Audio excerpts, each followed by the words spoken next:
What's up, everybody? It's raining, as you can probably hear.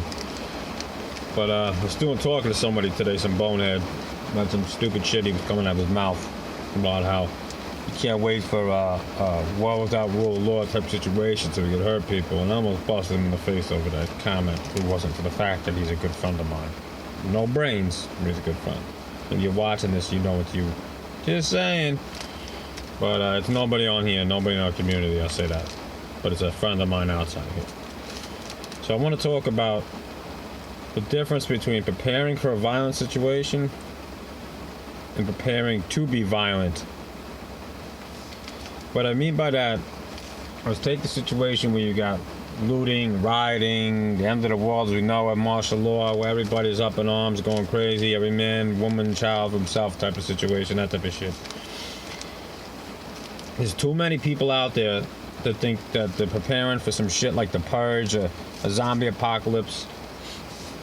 If you want to use that as a means to get your family, a fictional means to get your family into prepping, by all means, I'm not against it. Zombies, especially with kids these days, it's a great way to get kids into prepping. I'm all for it. But those people out there that can't wait for something bad to happen so they can go out there and shoot people that turn into zombies, or want something like the purge where crime is legal so they can go out there and hurt people. There's a lot of people out there that are preparing, stocking up on ammo and everything, not because they want to be prepared to defend themselves or their families, but so they want to be prepared to go out and hurt people. What kind of shit is that? There's a big difference, everybody. Nobody should want shit at the fan to happen. I am all about stockpiling ammunition, stockpiling firearms, knives, weapons, having the fighting skills, the knowledge, the tactical gear to handle things if you have to handle them. Well, my phone fell. Sorry about that. So, I'm all about that. No opposition to that whatsoever. I do have opposition to people that are preparing to that are excited to go out and hurt people.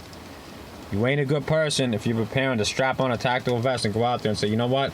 Let me go rob some people. Let me go break into somebody's house. Let me take over their homestead just because I feel like it, because I can, because there's no law. Bad attitude. And you don't want to bring it here, I'll tell you that. And you don't want to bring it to a lot of other people on here that we're all friends with. And you guys, all my friends on here, you guys know, nobody wants to bring it to us. If they want to try that shit, it's going to be a bad day for them. But there's too many people out there like that, guys. And I hope nobody out here is ever like that. I don't think they are, because I wouldn't love all you guys if you were.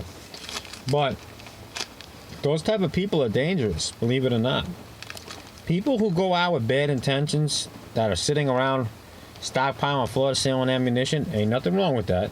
But stockpiling floor to ceiling ammunition, waiting for the opportunity to just get to have the opportunity to just use it on people, it's no good. No good.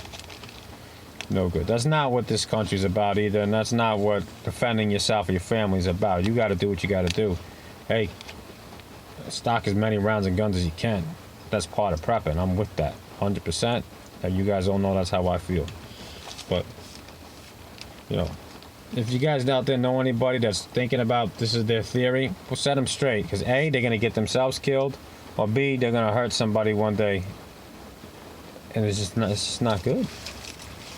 This is a little. I'm actually calm today. I'm not even ranted about this. It's aggravating to me that there's people out there like that. Those are the people you got to be scared of. I always say this, everybody, by the way. There's two kinds of people to be scared of. You got the ones that are out there that you know for a fact they get off. It gets them excited, per se.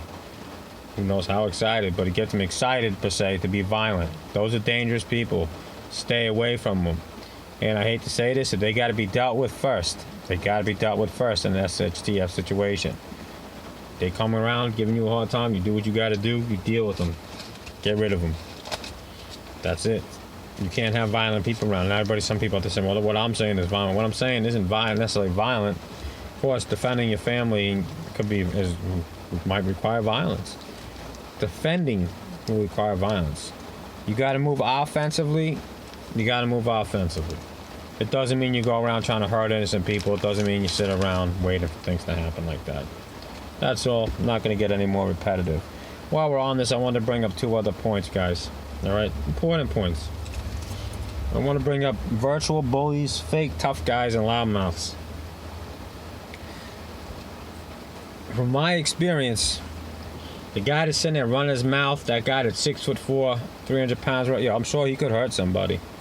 9 out of 10 times, the guys with the biggest mouths that want to talk a lot of shit are going to count on either A, the shit they're talking, or their size to try to intimidate intimidate their opponents and hide what is inside them, which is a giant raging wuss. We'll keep it somewhat family friendly. A giant raging wuss. Those guys don't scare me. The guys that are sitting here online, there's a lot of guys online just full of crap. There's a lot of guys online pretending to be this, pretending to be that, talk all this garbage online. You're sitting behind a computer, bro. Who are you scaring behind a computer? Now again, 9 out of 10 times, they ain't shit. Now, I ain't saying I'm the toughest guy in the world by any means. That's not what I'm saying about this. I'm just saying that get a little piece of advice to look out for. What you have to watch out for? The quiet ones. Not the guys that run their mouth. And I'm not saying that the guys that run their mouth aren't always afraid to back it up. Sometimes they're not afraid to back it up and to do what they got to do.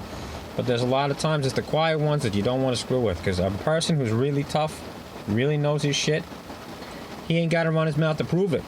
He ain't got to walk around.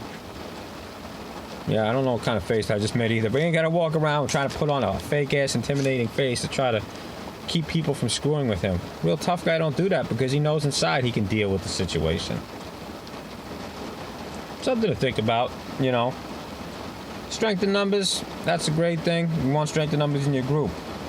But these assholes running around that think strength in numbers makes them tough. That don't make them tough either. Because I'll tell you right now, the guy that runs his mouth with his 4 friends behind him, you pull his card when he's by himself, 9 out of 10 times he's going to back down. If he doesn't, I'm not saying he won't. Sometimes they do have that set of balls. But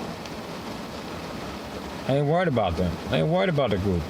They don't bother me. I walk away from them suckers. Most of the time. I mean, you really get me that going. I don't know how many you are. We might have a situation. Because I'm stupid like that, I'd probably get beat up by 5 guys. At least I take one down with me. The way I was raised. But anyway, smart thing to do would be to back away in a group situation like that. But point being, just know the difference between a real tough guy and a fake ones. No, pick and choose your battles. Don't be so scared of people because they got a big mouth or they're bigger than you. That don't mean shit. Bottom line, too many people count on that as an intimidation factor. Don't let it work on you. Stand your ground. Be smart about it. And take some of this advice, if you can find any in this video. Alright, that's it for today. Stockpile the ammo, stockpile the guns, stockpile the weapons. Not saying don't, definitely do. Important part of prepping, don't get me wrong. So, the more ammo, the more guns, the better. I've always felt that way. Always will. Alright? Everybody stay safe, stay strong. I love you all. Have a great, happy day. Hopefully you're not in any of the East Coast states that might be getting pounded right there. Luckily, the storm's not going to be hitting New York this time like Sandy did a couple years back.